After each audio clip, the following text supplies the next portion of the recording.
Anne of Green Gables, Chapter 11, Anne's Impressions of Sunday School.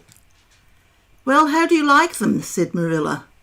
Anne was standing in the gable room looking solemnly at 3 new dresses spread out on the bed. One was a snuffy-coloured gingham which Marilla had been tempted to buy from a peddler the preceding summer because it looked so serviceable. One was of black and white checkered sateen, which she had picked up at a bargain counter in the winter, and one was a stiff print of an ugly blue shade, which she had purchased that week at a Carmody store. She had made them up herself, and they were all made alike, plain skirts folded tightly to plain waists, with sleeves as plain as waist, and skirt and tight as sleeves could be. "I'll imagine that I like them," said Anne soberly. "I don't want you to imagine it," said Marilla, offended. "Oh, I can see you don't like the dresses. What's the matter with them? Aren't they neat and clean and new?" "Yes." "Then why don't you like them?" They're not pretty," said Anne reluctantly. "Pretty," Marilla sniffed. "I didn't trouble my head about getting pretty dresses for you. I don't believe in pampering vanity, Anne. I'll tell you that right off. These dresses are good, sensible, serviceable dresses, without any frills or furbelows about them, and they're all you'll get this summer. The brown gingham and the blue print will do you for school when you begin to go. The sateen is for church and Sunday school. I'll expect you to keep them neat and clean and not to tear them. I should think you'd be grateful to get most anything after those skimpy wincey things you've been wearing."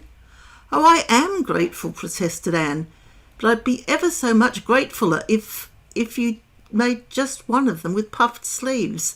Puffed sleeves are so fashionable now.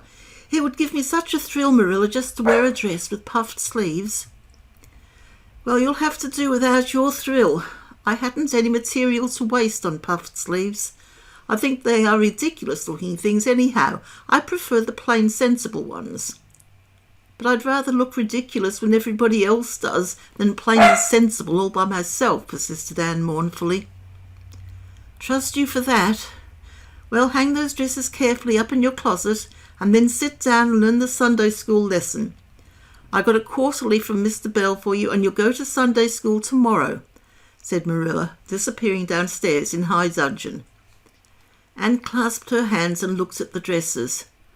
"I did hope there would be a white one with puffed sleeves," she whispered disconsolately. "I prayed for one, but I didn't much expect it on that account. I didn't suppose God would have time to bother about a little orphan girl's dress. I knew I'd just have to depend on Marilla for it. Well, fortunately, I can imagine that one of them is of snow-white muslin with lovely lace frills and 3 puffed sleeves." The next morning, warnings of a sick headache prevented Marilla from going to Sunday school with Anne. "You'll have to go down and call for Mrs. Lynde, Anne," she said. "She'll see that you get into the right class. Now mind you behave yourself properly. Stay to preaching afterwards and ask Mrs. Lynde to show you your poo. Here's a cent for collection. Don't stare at people and don't fidget. I shall expect you to tell me the text when you come home." Anne started off irreproachable, arrayed in the stiff black and white sateen, which, while decent as regards length and certainly not open to the charge of skimpiness, contrived to emphasize every corner and angle of her thin figure. Her hat was a little flat, glossy New Sailor, the extreme plainness of which had likewise much disappointed Anne, who had permitted herself secret visions of ribbon and flowers. The latter, however, was supplied before Anne reached the main road, for being confronted halfway down the lane with a golden frenzy of wind-stirred buttercups and a glory of wild roses, Anne promptly and liberally garlanded her hat with a heavy wreath of them. Whatever other people might have thought of the result, it satisfied Anne, and she tripped gaily down the road, holding her ruddy head with its decoration of pink and yellow very proudly. When she had reached Mrs. Lynde's house, she found that lady gone. Nothing daunted, Anne proceeded onward to the church alone. In the porch she found a crowd of little girls, all more or less gaily attired in whites and blues and pinks, and all staring with curious eyes at this stranger in their midst, with her extraordinary head adornment. Avonlea little girls had already heard queer stories about Anne.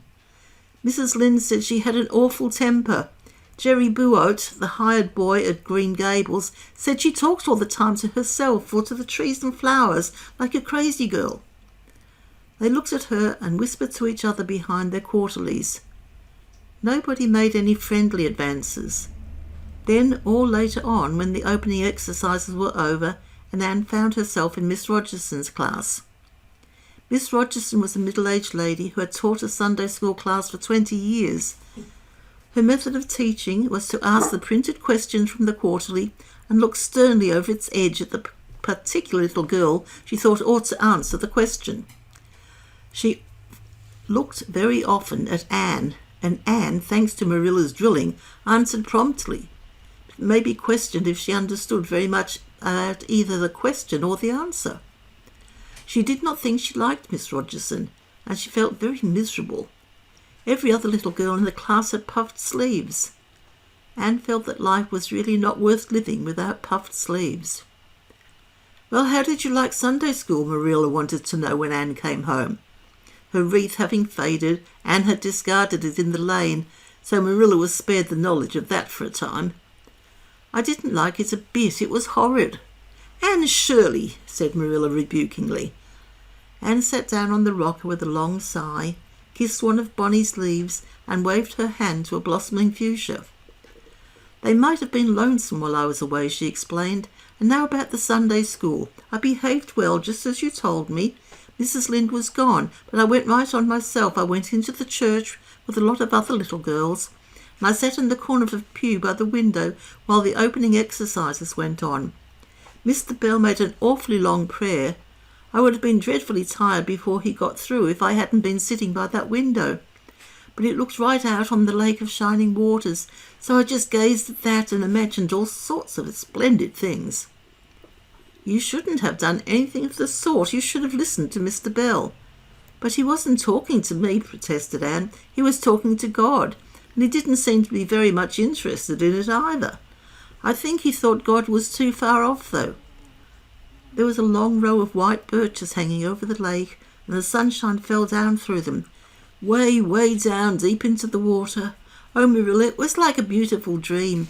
It gave me a thrill, and I just said, "Thank you for it, God," 2 or 3 times. "Not out loud, I hope," said Marilla anxiously. "Oh, no, just under my breath. Well, Mr. Bell did get through at last, and they told me to go into the classroom with Miss Rogerson's class. There were 9 other girls in it. They all had puffed sleeves. I tried to imagine mine were puffed too, but I couldn't. Why couldn't I? It was as easy as could be to imagine they were puffed when I was alone in the East Gable, but it was awfully hard there among the others who had really truly puffs." "You shouldn't have been thinking about your sleeves in Sunday school. You should have been attending to the lesson. I hope you knew it." "Oh, yes, and I answered a lot of questions. Miss Rogerson asked ever so many. I don't think it was fair for her to do all the asking. There were lots I wanted to ask her, but I didn't like to because I didn't think she was a kindred spirit. Then all the other little girls recited a paraphrase. She asked me if I knew any. I told her I didn't, but I could recite The Dog at His Master's Grave if she liked. That's in the Third Royal Reader. It isn't a really truly religious piece of poetry, but it's so sad and melancholy that it might as well be. She said it wouldn't do, and she told me to learn the 19th paraphrase for next Sunday. I read it over in church afterwards, and it's splendid. There are 2 lines in particular that just thrill me. "Quick as the slaughtered squadrons fell in Midian's evil day." I don't know what squadrons means, nor Midian either, but it sounds so tragical. I can hardly wait until next Sunday to recite it. I'll practice it all the week. After Sunday school, I asked Miss Rogerson, because Mrs. Lynde was too far away, to show me your pew. I sat just as still as I could, and the text was Revelations, 3rd chapter, 2nd and 3rd verses. It was a very long text. If I was a minister, I'd pick the short, snappy ones. The sermon was awfully long too. I suppose the minister had to match it to the text. I didn't think he was a bit interesting. The trouble with him seems to be that he hasn't enough imagination. I didn't listen to him very much. I just let my thoughts run, and I thought of the most surprising things."